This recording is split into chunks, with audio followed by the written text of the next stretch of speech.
অভিনন্দন। তোমার নাম এবং বর্তমানে তুমি কোন পদে কর্মরত?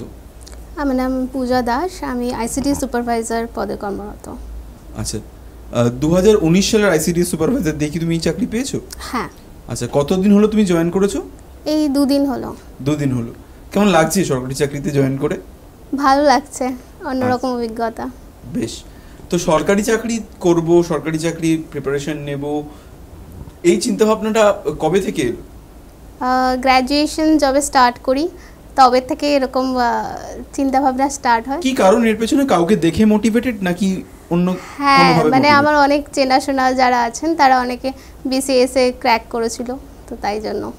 নেক্সট টার্গেট কি ডব্লিউবিসিএস? হ্যাঁ, অবশ্যই। আচ্ছা, ডব্লিউবিসিএস বেছে নেওয়ার পেছনে কারণ?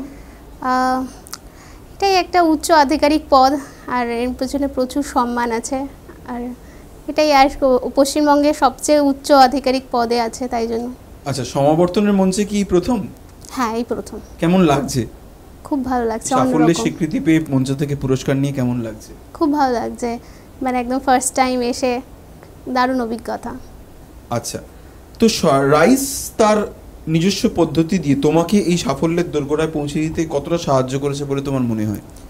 অনেকটাই, মানে প্রথম থেকে কিভাবে স্ট্র্যাটেজিক্যালি পড়তে হয়, তারপর মক টেস্টের মাধ্যমে কি করে পুরোপুরি কমপ্লিটলি পড়াশোনা করতে হয়, সেটা সবাই, তার মধ্যে টিচার্সটা খুব হেল্পফুল। যখন এই ডাউট ক্লিয়ারিং ক্লাসের জন্য গেছি, খুব হেল্পফুল, খুবভাবে হেল্প করেছে। আচ্ছা, আগামী যারা পরীক্ষার্থী, যারা প্রিপারেশন নিচ্ছে, তাদের উদ্দেশ্যে তোমার কি বার্তা থাকবে? খুব ভালো করে পড়তে, আর হার্ড ওয়ার্ক করলে। টিপস দাও তুমি তাদেরকে।